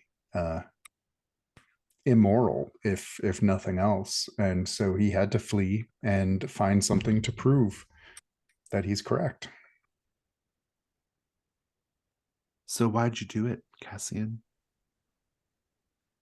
You I took a don't sacred think vow and then broke it. So that you I could don't think go, you'd believe me even if I told you. oh, try me. We've got nothing else to do right now except have this clandestine conversation in the middle of the temple. The king is not what he purports to be. Oh, really? What? Tell me your theory. Who is the king? Oh, he is himself. What he is the concern here. He is not human. Well, I think you should go ahead and explain that to the justiciars when I take you in. Let's go quietly. I won't even bother your friends who snuck in through the back. Or you could assist us. Why would I do that? Because if you knew what the king was, you would know I'm right to be working against him. We'll come back to this. Bana and Malkuth, you're back in the hall. You know someone is in the pantry of the kitchen talking to something that just bit him. And the rest of you, or the two of you, what are you doing? Yeah. And someone's in the sacristy, so... Someone is in the sacristy. We don't know if they're still there, but they were there. What do you think is our next move, Malkuth? The dormitory is liable to be occupied. I don't know. I've never done this before. Possibly not. They're very busy because of the Holy Night. So True. Well, it is a holy night. We could try and take advantage of that. I mean, that's why you were able to get back here in the first place, because no one's around, generally speaking. Well, the dormitory would seem to be an unusual place for an entrance to the basement, but perhaps it's worth a try. Perhaps there's maybe keys or something of value there. Maybe it's even sort of a basement, like a shelter of some kind, just in case something happens. But yes, let's head that way then. That's good thinking. You get to the dormitory, and you're at the dormitory door. What do you do? Listen to see if this is also occupied. Can I hear any snoring or muttered conversations, that kind of thing? Yeah, make a hunt roll. Stealth? Sure. A 4. Take your token.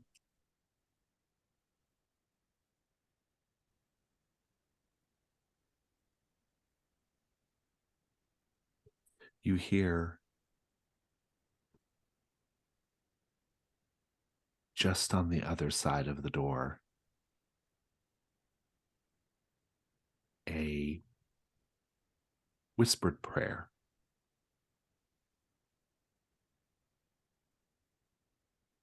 Bless me with your fiery light, O Ramadilsnar. Bless me, so that I might strike true against these interlopers.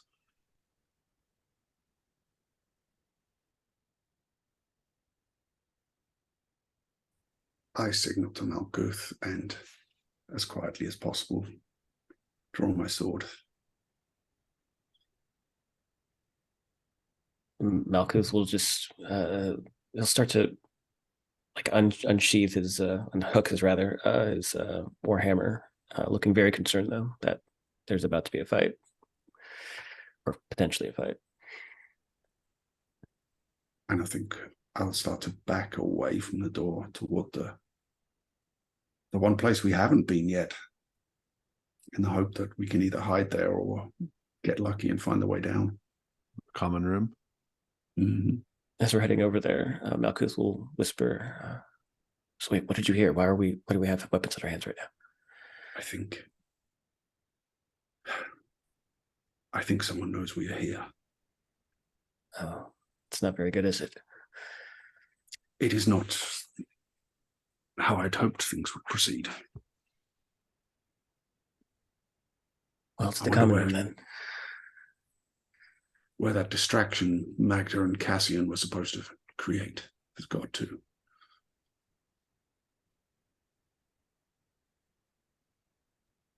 The common room is a room that contains a long trestle table and chairs, atop which are stacks of clean tin plates and cutlery, and a few comfortable wingback chairs with side tables. It's empty. Anything valuable among these things on the table? Make a hunt roll. Can I also look around, or is it just one person? You can too. Yeah, make a hunt roll. Am I going to get away with stealth again this time, or? No, I don't think so, because the room is empty. Right. Jeez. Malkuth got a 6 and I got a 4. 2 tokens on the table. There's nothing of value on the table. It's just tin plates and cutlery. But Malkuth, there's a tapestry hanging on the wall. It depicts an ochre-colored sky with constellations embroidered on it.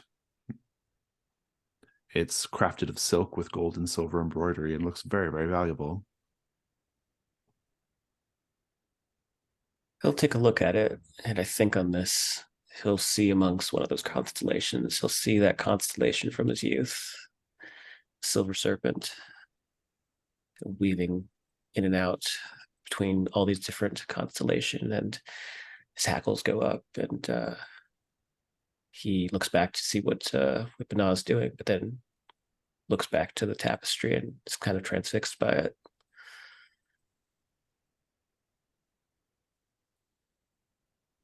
Banah, a star priest bursts into the room, a dagger held high. It's an acolyte based off the yellow robe, and he says, "9-pointed star, help me strike true." And he plunges the dagger down. It's a combat. He's only a 6. But Banah, describe how you're vulnerable and roll your weak point. Malkuth, you can also join the fight if you wish. Yeah, I'll do that. I think I'm vulnerable because I want to keep this from escalating. So if I'm going to take him out, I'm going to have to do it quietly. And that limits my options in terms of what I can do. Yeah, absolutely. What's your weak point? 3. And what about you, Malkuth? I think he's vulnerable because he's just seen this this constellation and he's recalling the omen. And I think that what could go wrong for him is really just all of those things coming to pass, and he becomes a violent thug again. Mm-hmm. Go and roll a weak point. 6. He is just a 6 endurance. Banah, you can roll combat 2.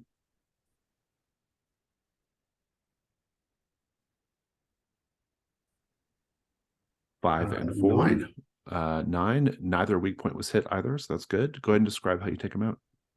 I think as he raises his dagger high above his head and comes toward Banah just almost points his saber out, and the acolyte almost blunders onto it, and it pierces him right through the chest. And Very Banah reaches around behind him and kind of eases it out and eases him to the floor so that there's no thump of a body hitting the ground. He hits the ground and he looks up at you and the tapestry, Malkuth, and he says, not the sky of our world. And then he just dies.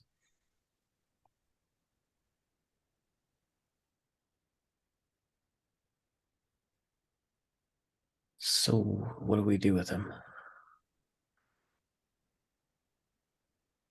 We put him somewhere out of sight.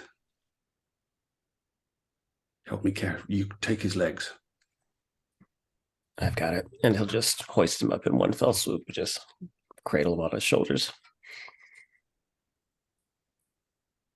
And we'll see. Yeah, I think we'll see if there's a convenient corner, or this is a common room. Is there a cabinet or sure, yeah, even a bank chair we can stick him cover under with something? Yeah. What about this tapestry? You taking it, and also you can rob him as well if you want. Yeah, I was Malkuth just going would to take say, the should we roll? tapestry. You can roll a 6 gold. Go ahead and roll it, Malkuth, or whoever wants to. 0. 0 He has gold. nothing. He's got nothing. Do you want to take the tapestry though? Yes. Okay, you can roll it. It can be rolled up and folded. It's quite big otherwise, and it's worth 2 gold. Nice. Mm. And is there any sign of trapdoors or No, passages? there's nothing like that in here. It's a very small, easily assessed room. Let's cut back to the other group. So Cassian, you have a member of the kingsguard. I don't know if we named him or not. Did we name him? We have not. Yeah. Maybe you just know him by sight at this point, maybe not by name. And he's trying to take you in, arrest you, essentially. And Magda, you're dealing with a very awkward fellow at the rear end of the blessings line. So Magda, what are you doing right now? I think we can fast forward a little bit to Magda and her soon-to-be husband about to receive their star-blessed marriage Oh, so blessing. you're actually going up that far with it. Very good. The whole time he's like, I'm going to make such a good husband. I do have to warn you, I might not be the best wife. I'll probably not be around a lot. As long as you don't burn the house down, I think we'll be okay. I'll try not to. You should know I'm not very demanding when it comes to sort of domestic living requirements. I think, Good. one hot meal a day, preferably in the evening, is something you should be able to manage within reason. I could probably eat that much. Yes, are you a good cook? There's that Magda of the Smoking Moor sense of humor. I think we need to establish who wears the sword in this relationship. And he says, oh, here we are. And he gets all like pious all of a sudden, and the blue-robed priests they sort of spread their hands out. They're like, brother and sister, what blessings would you receive from Ramet Ilznar on this sacred night? He's a little tongue-tied. What do you do? I'm gonna turn to him and say, well, I know what you are wishing for. I imagine as a wedding gift, you will gift me a blessing for myself as well. Well, yes. Yes. What blessing would you have? What were the options again? I remember the wine and You've got the wine. You've got the expensive ones. Yeah. Let's see here. Where are we at? The observatory was the Access most to the expensive. observatory. The observatory, That's very that's the one I expensive. He probably doesn't have that kind of money. But there's a simple marriage, there's starbless marriage, there's starlight wine, there's a sleeping potion, attuning you to a constellation of good fortune. There's the baptism of light. there is conveying a spirit to the heavens and having a simple horoscope performed. I mean, I could probably use a sleeping potion. He says, yes, my betrothed would very much like to receive a sleeping potion I snore, you see. so that she can be lulled into blissful tranquility beneath the light of the sacred star. And they, he hands over his pouch of silver, and they pass over the sleeping potion. And he says, a wedding gift, my beloved. And he hands it to you. Thank you. I'm sorry, I still don't know your name. Oh, that's what makes it romantic. Ah. I'm not familiar with this kind of romance, so. Cool. And the other people in the line are like getting mad now because you two are taking too long in front of the line. And he's about to request the marriage when like the priest's like, usher the two of you off. And he's like, but wait. And yeah, so that's what's happening. Cassian. Risk roll to convince him that you're right about the king, or you can not push it that far if you don't want to. I think seeing that he's not going to be easily convinced, Cassian's going to just kind of sigh and turn his head toward the priests and say, heretic amongst us, and point at him. He kind of like smiles, and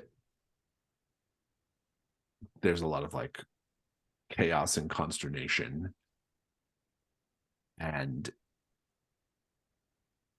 he's gonna tangle with you one round before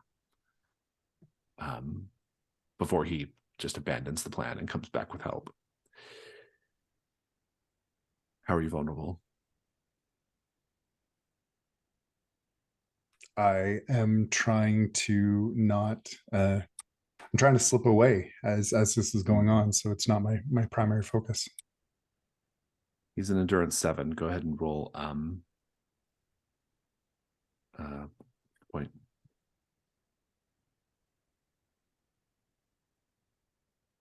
A 1.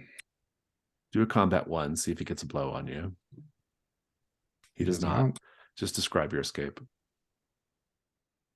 I think as he can't imagine he'll be using a sword in this tight confines. So as he kind of makes a swing at Cassian, Cassian will just kind of duck under it and kind of spin around one of the priests that's approaching and just kind of slip into the massive bodies. Good. Bana and Malkuth, you're back out in the hall with some plunder, no closer to finding the basement, a dead body in the Yeah, in the cabinet. Malkuth would have actually This is whispered going it really on the way well. out. If we'd maybe kept him alive, we could have asked about where the basement was. Well, the poor fellow didn't give me much chance. He just about ran onto my blade. Oh. Another event. We are no closer to finding that basement. Should we? I hate to suggest possibly checking out what is behind that door with the thing that bites, but given where we've searched, I think it's maybe safe to assume that where we want to be is there. Very well. Perhaps we'll get lucky, and he was the fellow being bitten. Did you happen to notice any bite marks on his fingers, or? No, I didn't check when I put him in that cabinet. Too late for that now. If you head towards the kitchen, you'll actually hear someone in the kitchen singing a song. Star stew, we're making a big cauldron of star stew. Yes, I know. It's not the catchiest song in the world. I'm working on it.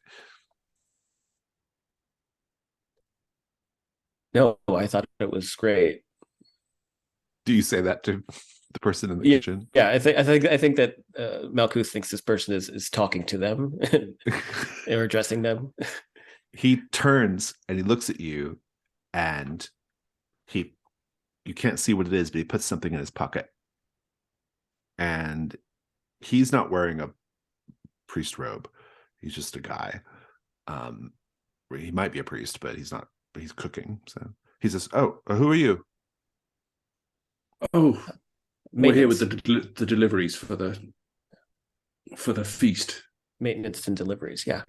Perhaps you could Oh, help us excellent. unload. Do you have those parsnips? Yes, out on the Yes. wagon. I love a parsnip.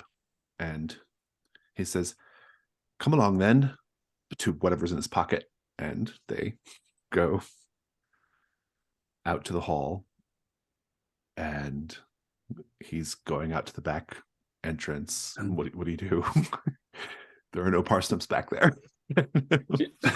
Just frantically looking at Bana. Yes. And it's like making this gesture, just like, do we knock him over the head? Yeah, I think so. You're the one with the hammer. All right. And he'll take the pommel of his warhammer and try to just knock him out. You can. I'm not interested in rolling for that. He slumps down, and a little rat crawls out of his pocket.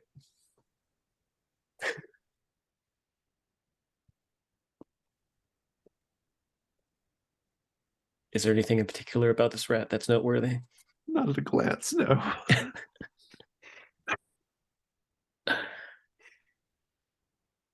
This is we make friends wherever we can.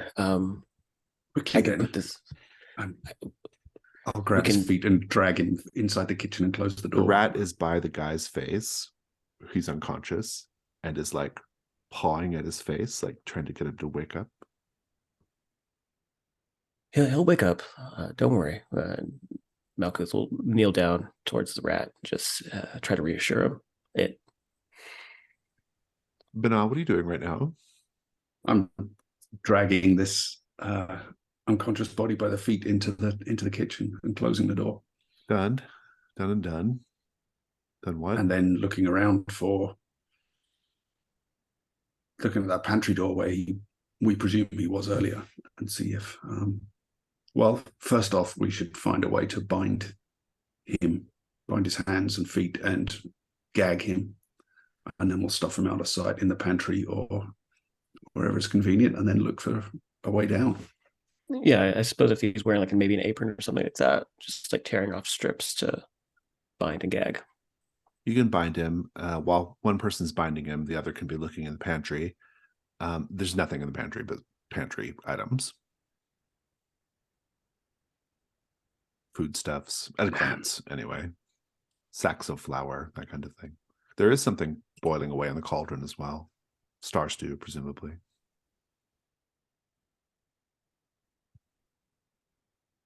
When Malkuth is done tying him up, he'll kind of start to gently tap his cheek to see if he'll wake up. He does. Oh. Oh, what's going on? What happened? Hi, yes. Where's Filbert? Filbert's safe, and he'll gesture down to Filbert, who I presume is still on the floor. Yes. He says, are my hands bound? Is this skullduggery? Just for now. A little bit, perhaps, but we're really just looking for and on a holy day, no less. I know. We're deplorable. Cursed is what you are. That too. But we can be cursed and out of your hair if you just tell us where the basement is. The basement? Well, why do you need to go to the basement? What's in the basement? That is our concern. Tell us the way. Well, everyone knows it's behind the altar in the sept. Malkuth just looks back at Bana and just shakes his head. But there must be another way down, back here somewhere. Well, you can get to the sept from the sacristy, but it opens right up on the way down to the basement. which you still haven't. What are you You doing see, here? Malkuth, my initial suspicion was exactly correct. The sacristy. Well, I will not doubt you any further. And sir, I apologize. I'm going to have to do this again to you, but I will make sure that it's completely as harmless as possible. Filbert And has crawled up to his shoulder, and they're now like they're giving each other mouth kisses. right, clunk. Oh, you knock him out again? Him out. Yeah. Oh, poor guy. And he'll take off the bindings. He will like bind him to like the stove or something like that. But yeah. Back in the sept. Magda, what is your big plan here? You are no longer in line, but you are over by the east transept still. Your poor betrothed has, in frustration, stomped off. What are you up to? Well, I don't know that there is an entrance to the basement behind the altar. You do not So know I'm going that, to no? continue with my plan of summoning Great Bazo of the Golden Mane. Indeed, indeed. So what is the goal of the summoning here? It's to create a distraction? Yes. Okay. I like And that. if Great Bazo kicks one of the treasures up from the altar off of the table and it rolls towards me, then maybe I'll grab it. Bonus, yeah. Let's talk about dice. Everybody gets to say what could go wrong here.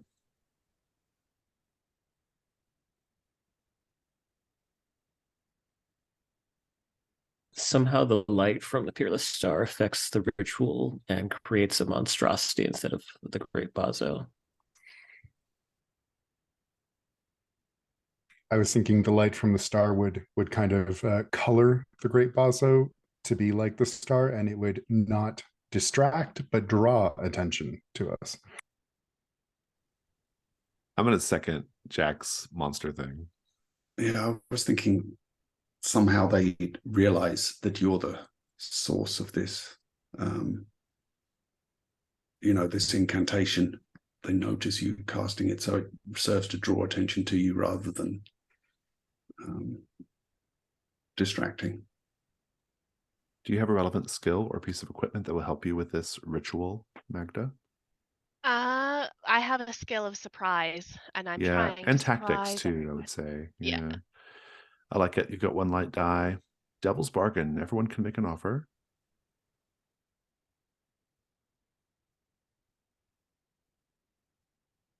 No matter what, the light will affect Bazo.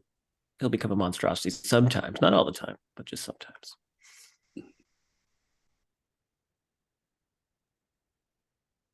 I'm going to say no matter what, Bazo does not appear as a steed. He appears as something else. What is he supposed to be normally? A steed, A right? spectral horse, yeah. Yeah, so he'll appear as something different.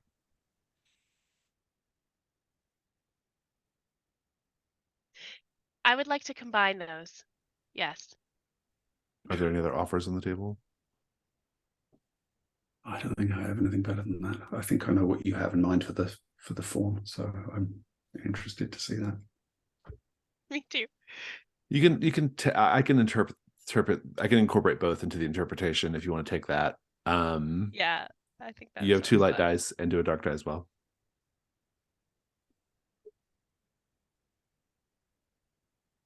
I got a 3. That is a fail. You can add a dark die to roll all of them again. I'm gonna try it again. You got a 6 light. light. Very good.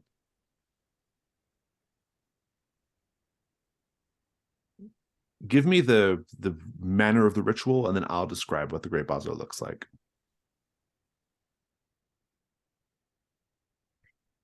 It's Great Bazo the Golden Mane is summoned via a folk song. You don't have to sing it loudly, but if you've made this connection with Great Bazo, then even just sort of humming it under your breath will call him like a whistle and cause him to appear. I think what happens is some of the supplicants hear you humming your song, and they think you're singing some version, some local, from wherever you're from, version of the hymn. I can't remember the name of it, whatever that hymn is, that's something of the nine-pointed star, and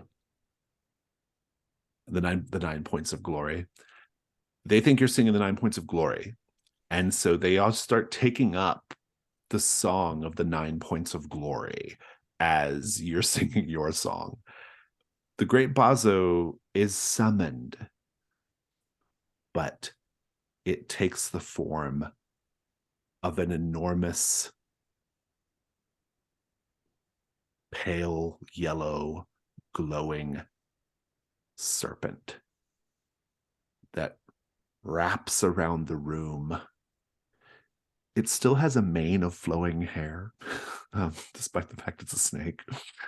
And so it's just like circling the room with its big, full, glowing horse mane and its fangs wide open.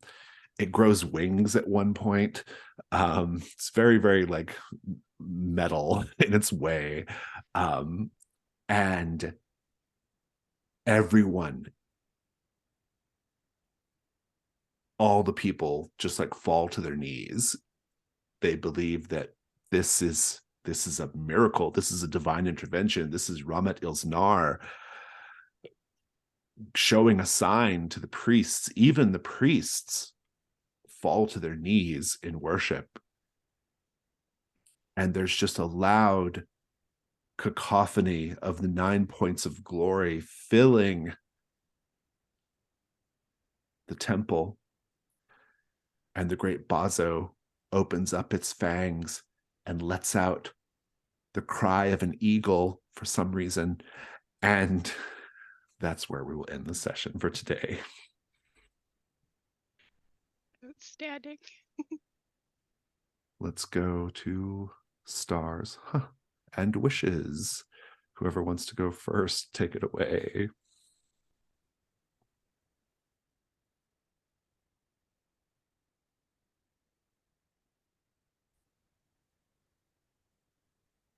I'll go. I loved all the weirdness that was thrown at us today. The rat and snake basso and just everything that kind of just was a nice, fun little surprise and a twist on the expected.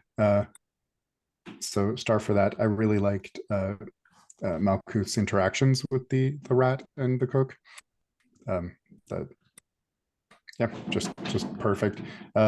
Loved seeing Yotho again, and Bana going for that diamond was good. I look forward to seeing the business meeting. That'll be fun. If I guess we make it that far. And Magda's stories and songs are always just brilliant. I love that our distractions are probably incompatible here, and so that's probably not going to go well for either of us. And but that's trophy, and I love it. Yeah, big star for the serpent steed at the end there. That was enjoyable, and I really enjoyed everyone's explorations of Amberet beforehand. It was interesting to see the different parts of the city and to see how the different characters interacted with. Each exploration seemed very appropriate for the characters, and a general enjoyment today was just that we all kind of got that next step deeper into exploring the characters themselves, and that was a lot of fun. Yeah. Definite stars for getting to sightsee around Amberet and getting those little moments of the different districts. I really love the descriptions of them. I know they come a lot from the book, but I think that Jason, you really added some depth with it, and had kind of bringing us with those paint the scenes was really nice. I'm really enjoying this sort of unintentional leadership role that Bana is taking, especially when it concerns Malkuth, because he's definitely much more experienced than he is, and so I'm enjoying that sort of buddy dynamics that seems to be forming between the two of them. I always can count on Amanda to get herself wrapped up in just absolute insanity. And so impromptu marriage proposals, giant steed serpents, all of that chaos. I know that Amanda's a lightning rod for it. So it's always a good time. And then I really liked Cassian's encounter with the this heretic, quote unquote, in the temple. I really like the tension in that, and I'm excited to see how that plays out next time. My other wishes are to hopefully be able to get to see that dinner and to see if we're able to go help that haunted mine, possibly haunted mine, after this. And yeah, just a personal one. I'm still kind of feeling out the system, and so I'm just looking forward to getting to get to know it more. And